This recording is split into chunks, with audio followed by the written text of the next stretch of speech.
Welcome to the Leading Conversations podcast, sponsored by the Excel Leadership Network. On each episode, JD Pairing will have conversations with church planting pastors and leaders from around the country.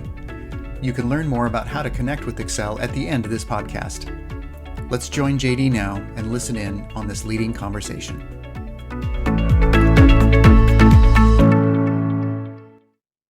Welcome to another rendition of the Leading Conversations podcast with Excel Leadership Network. And today we are thrilled, we're ecstatic, we're so happy to have the tremendous Tyler Gorsline with us from Seattle. Tyler, thanks for being here.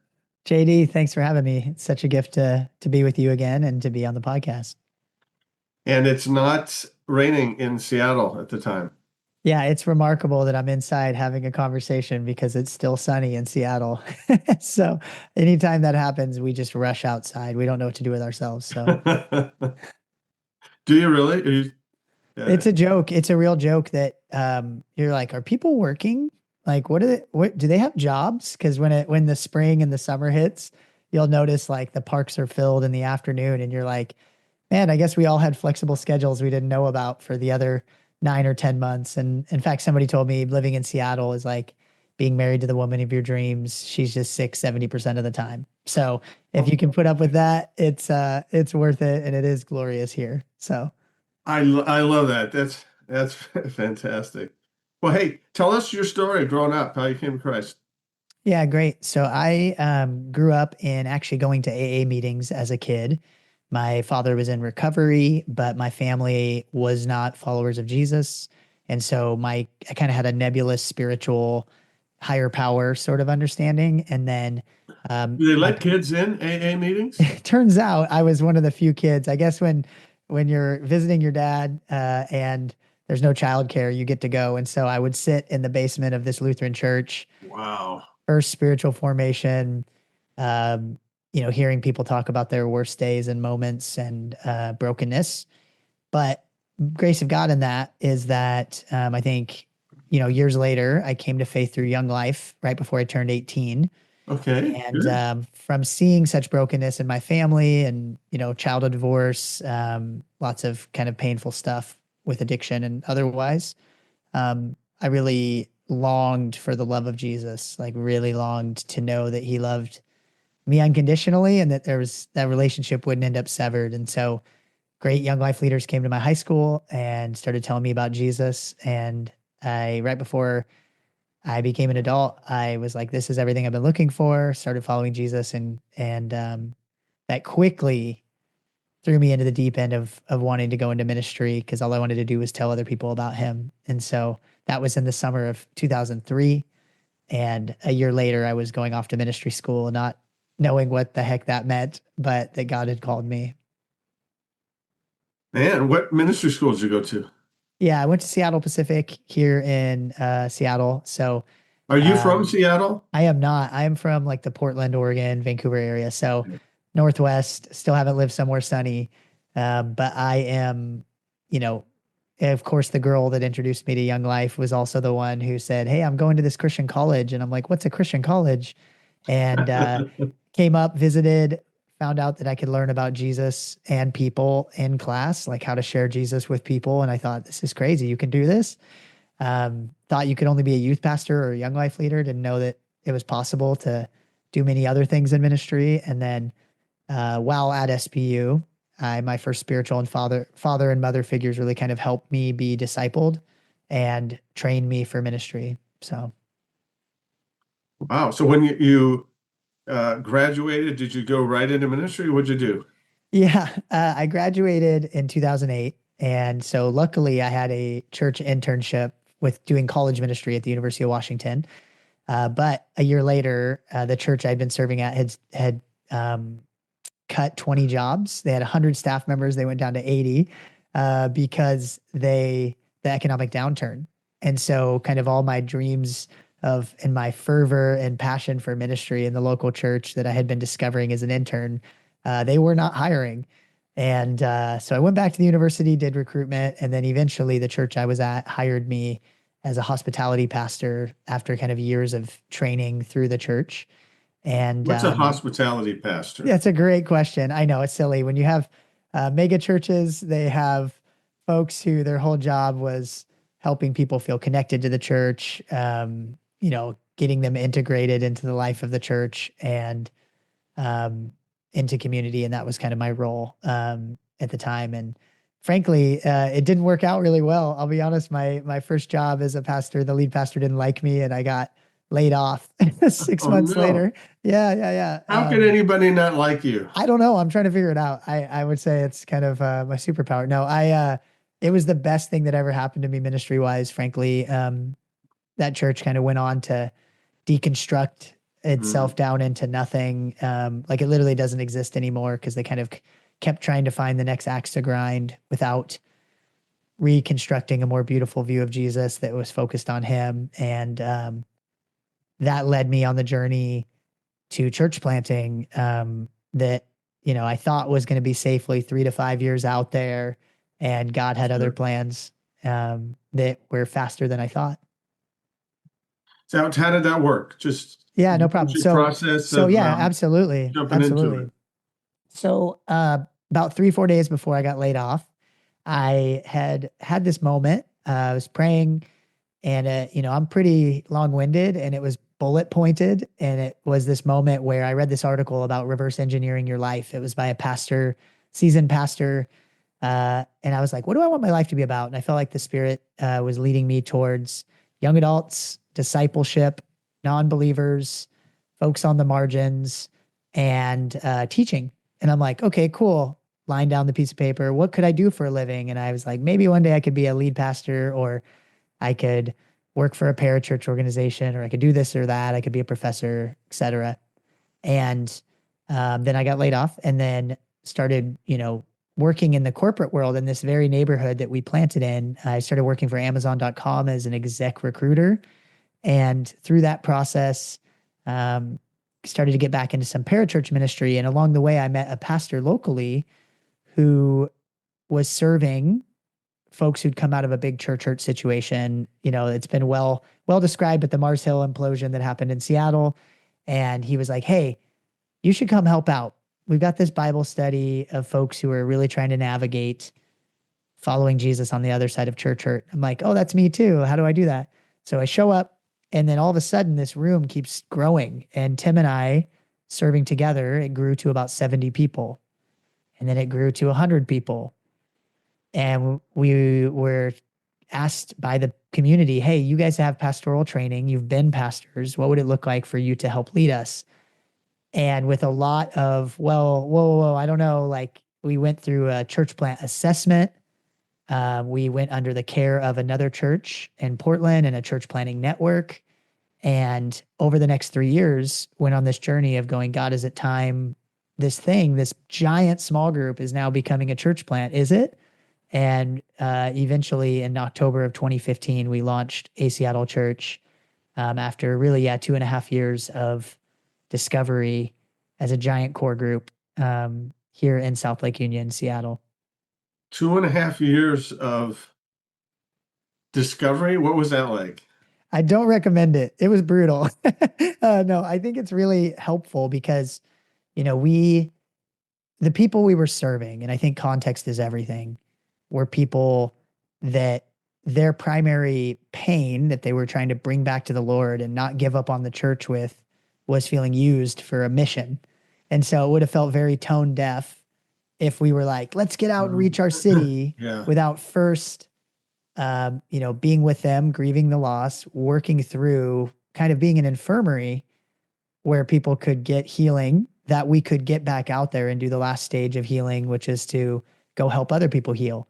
And, so it was a hard journey. I, would make all sorts of mistakes. I would say something that reminded them of the last pastor that, could have been totally benign. But turns out church hurt runs deep. And, I had to learn the hard way and, really grew a ton in that season. But I think we took our time because it would have been inappropriate had we not, versus kind of doing the let's get out there and build it quick with the momentum we have. And it made it a longer journey to get to where we are today. But I do believe it was helpful for our DNA as a church. let me just jump on this a little bit. The whole church hurt thing, um, that wasn't a thing 12 years ago. I guess it Yes. was 10. But Yes. what what is that?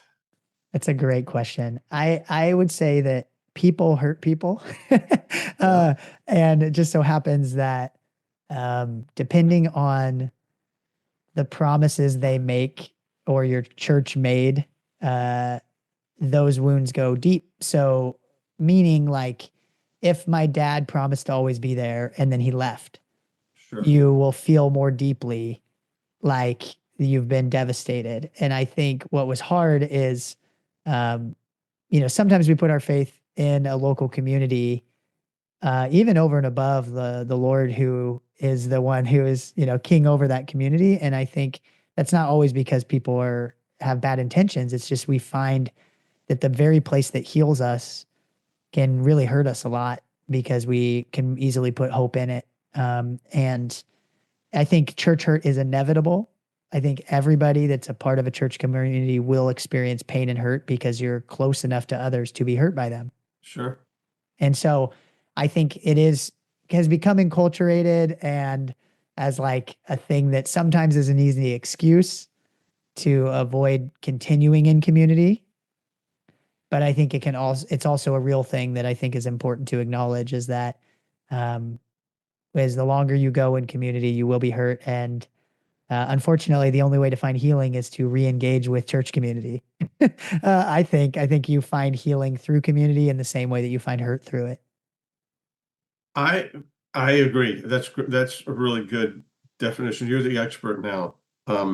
It's good to know. I'm going to go to you. I find that what's missing though is forgiveness. Yes. And Yes. and I even find that people don't want to hear that. So how do you deal with that? It's a great question. Yeah, I think that I was just interviewing for my podcast a guy who wrote a book called Three Strikes You're Forgiven.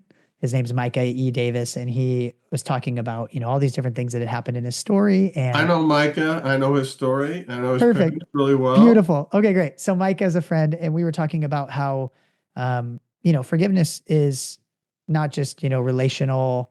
It's not just responsive to what God has done, but it's required and it's a step of obedience. And I think that um, we kind of lose sight of that because we often think of our faith as individualistic, and we forget that we cannot follow Jesus alone, and that we need to forgive others for our own ability to thrive in Jesus. Jesus said, "What as as I've forgiven you, forgive others," and he also said, if you do not forgive others, and you're like, "Whoa, that's gnarly, Jesus. Like, what do you mean? Like, we won't experience the fullness of life with him, that forgiveness that he's offering us." And so I wish it weren't requisite, but I do think it is for thriving in Jesus. It's hard. And I think it's convenient to not forgive. Um, but then we live in captivity. And I think church hurt is a convenient category to keep God and community at a distance.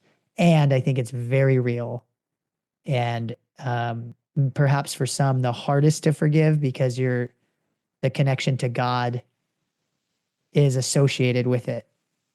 And so Yeah, it's not it's harder because it's like where did I begin and end and where did God end and begin? It's really messy. and it's like forgiving your parents. It's like, well, they should have known better. That's right. But the the lack of forgiveness just causes us to be tormented, and then we carry that around and we carry it to the next church, and we're hurting people. It's just an interesting. Um, I don't know if we had a word for it 12 years ago, and uh, I'm glad that you're the guy that's working through all that stuff. I just like, hey, we got to forgive. We got to forgive regularly, daily. We just got to keep forgiving, keep forgiving. Let God know, hey, he forgave me. I'm going to forgive them, and then we can get on with life. And anyway, let's get on to okay. So you planted this. You're in this church. You did the years of kind of the healing, ready to go, and then what's the plant been like? Man, it's been an adventure of a lifetime. So our neighborhood is like church planting on steroids. And I know every church planter likes to think that, but we are in the middle of the Amazon campus in South Lake Union. On four corners around our church is the Apple headquarters, the Amazon, the Facebook or Meta, and the Google Cloud headquarters.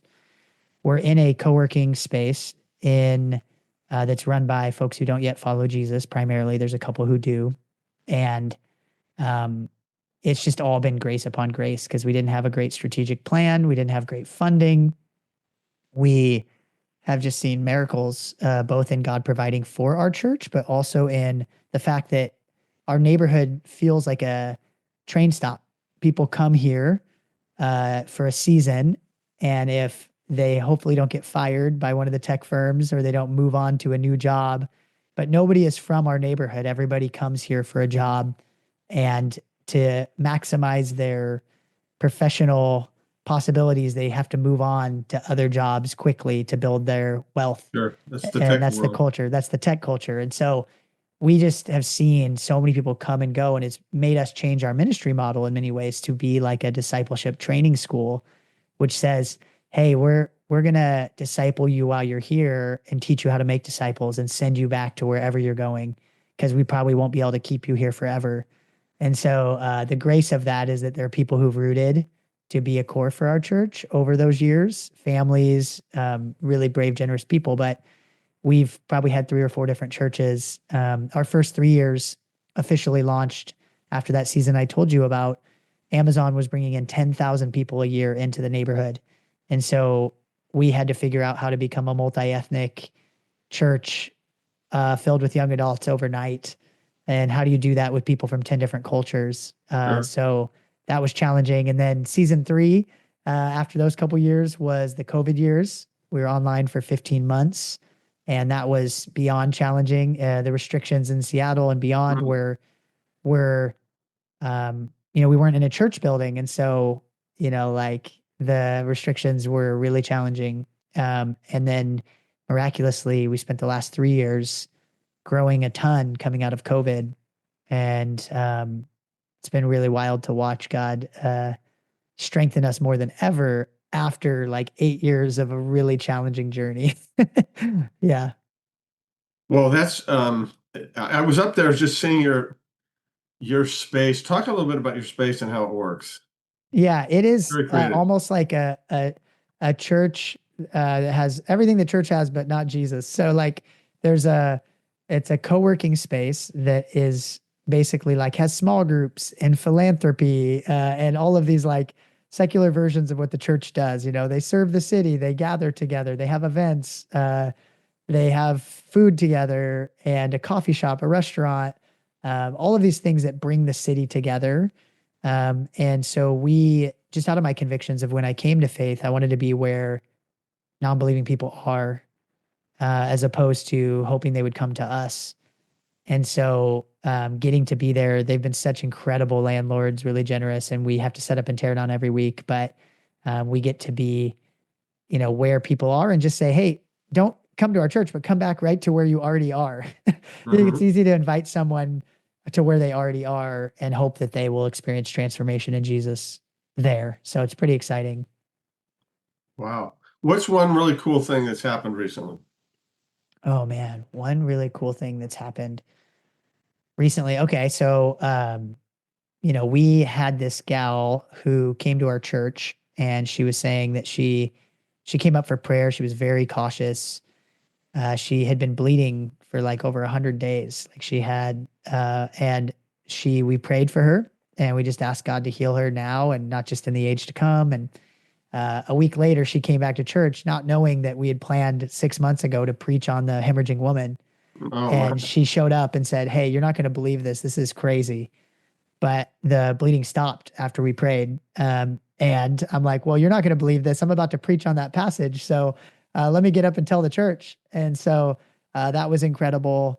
Truly astounding. Another is we had a guy who emailed us out of the blue telling us, hey, I've never read the Bible. I know nothing about faith, but I feel this stirring in me to learn about religions.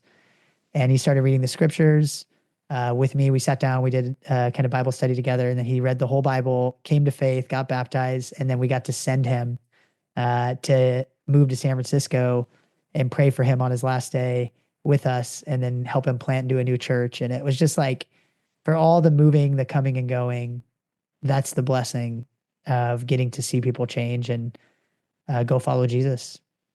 Mm. How is it for you seeing so many people go, come and then go? Yeah, it was really hard for a long time because I'm naturally wired to disciple people like more of a shepherd, like over a long period of time to walk with people. And then God threw me into this context where I have to rely on him, which is his grace for me, where people aren't here for a long time.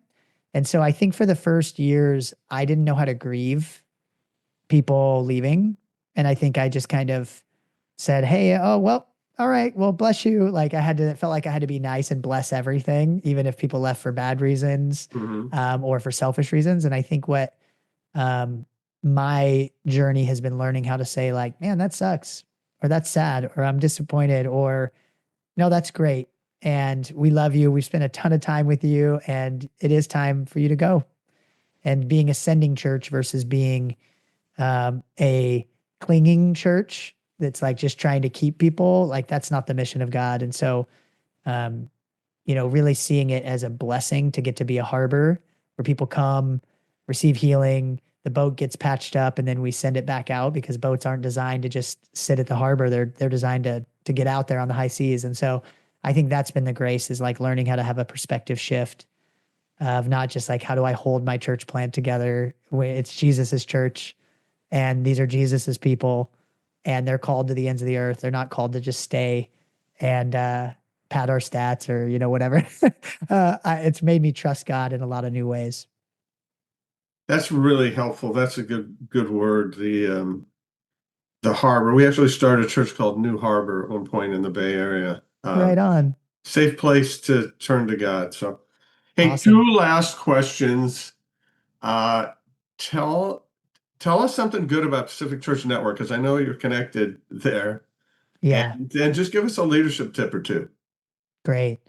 Pacific Church Network has been so generous to us over the years, and I'm so thankful for, just the consistent kindness of Jim Smith and all the folks over there, who have just, not only checked in on us and encouraged us as we celebrate baptisms, and just great people, like really great people, very sincere hearted after Jesus, and give a lot of freedom to the different churches to lead as they have. And so they were very helpful in helping us establish as a new church, and have just been kind over the years.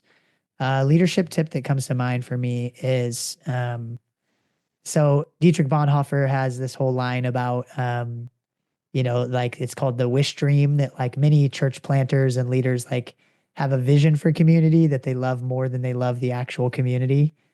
And I think it's really tempting if you're an aspirational, passionate, missional leader, to idealize the community you don't have, or like fantasize about the community you don't have, as opposed to loving the people you do have, and trusting God to bring fruit out of that. Because I think it's a banging gong or a clanging cymbal if you don't love the people you have and you just wish you had other people who are more like this or that. I think it's every church planter's temptation. I think another one is this idea that you'll somehow arrive at some point, that your church, once it hits this number, or once it has this amount in the bank account, or once we have these people on the bus, like it's just like marriage. Like marriage is not a destination, it's just a new journey. And I think that similarly, church planting or pastoring is always walking amongst sheep, stepping in stuff, like learning how to love and serve those that you have, and moving with God and moving with the Spirit. And I think that whenever we get this idea of like, how do I ride off into the sunset? How do I get our church to this point where I can stop having to trust God? We've missed the point. And so a leadership tip for me is being putting down the fantasy and putting down the wish dream and choosing instead to love the people in front of me and know that we're going to always be challenged and we're going to always have to trust Jesus in and out of every season. So That's brilliant. That's brilliant stuff. So, hey, thanks for what you're doing. Thanks for being in Seattle, where you are around Google and Meta and the whole deal there. Thank you for that. Thank you for your faithfulness. And thanks for telling us your story. thanks for having me on, JD. It's such a gift to be with you. And I love getting to share about what God's up to up here. So thanks, man. Thanks for joining the Leading Conversations podcast. We hope that you found it both helpful and encouraging. At Excel Leadership Network, our focus is on the church planter rather than the church. If you'd like to find out more about us, visit our webpage at excelnetwork.org. Don't forget to subscribe to this podcast so you don't miss any future episodes. See you next time with another Leading Conversation.